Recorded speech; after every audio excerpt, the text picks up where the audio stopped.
السلام عليكم ورحمة الله وبركاته. ازيكم حبايبي، عاملين ايه؟ يا رب تكونوا بخير. النهارده هنعمل بسبوسة جميلة جدا، بسبوسة زي بتاعة المحلات بالظبط. هنعملها بتفاصيلها كلها ان شاء الله، خليكم معانا. اول حاجة هدهن الصينية كده سمنة. دي صينية مقاس 30، بدهنها بسمنة تكون مرملة كده ولسه طالعة يعني ما سيحهاش، لسه طالعة من البطرمان. وبرشها كده رشة سميد. عندي هنا سميد البسبوسة، عندي نص كيلو من سميد البسبوسة. بحط عليه معلقتين لبن بودرة، وبحط عليه معلقتين جوز هند، وبحط عليه معلقة صغيرة من البيكنج باودر.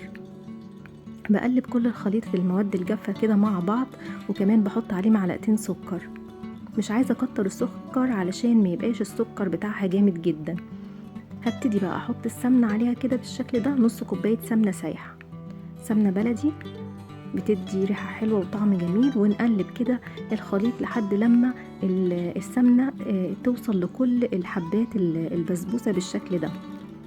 وبعدين بجيب كده كوباية الا ربع من المية، واحط عليهم معلقتين من العسل، معلقتين من العسل الابيض، علشان انا مش عايزه احط عسل جلوكوز علشان ما تبقاش مسكره قوي. دي للناس اللي ما بتحبش السكر كتير. وبقلبها بالشكل ده. الميه بتكون دافيه، بسيب الميه تبرد خالص، وبعدين بقى بضيفها على البسبوسه.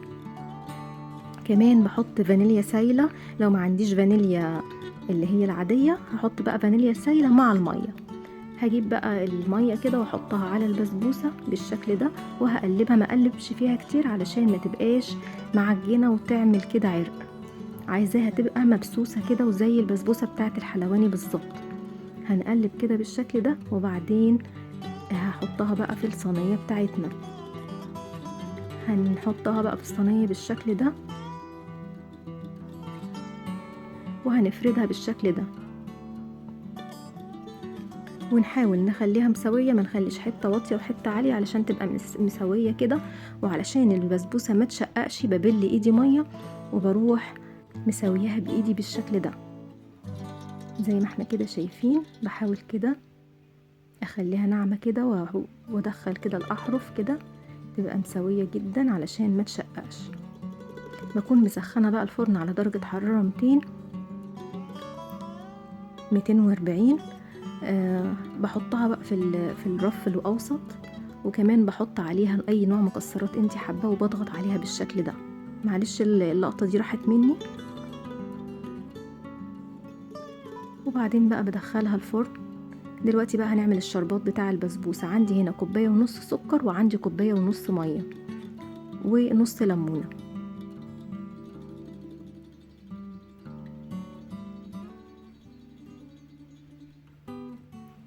هحط بقى الخليط ده على النار واسيبه يغلي.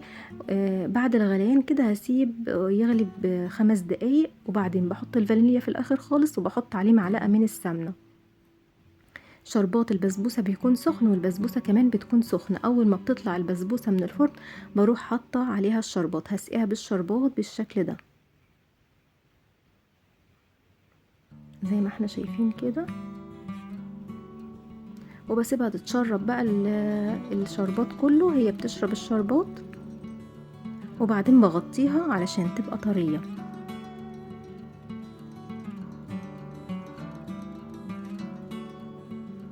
بغطيها بقى بالشكل ده، وبعدين بقى بقطعها زي ما احنا شايفين كده.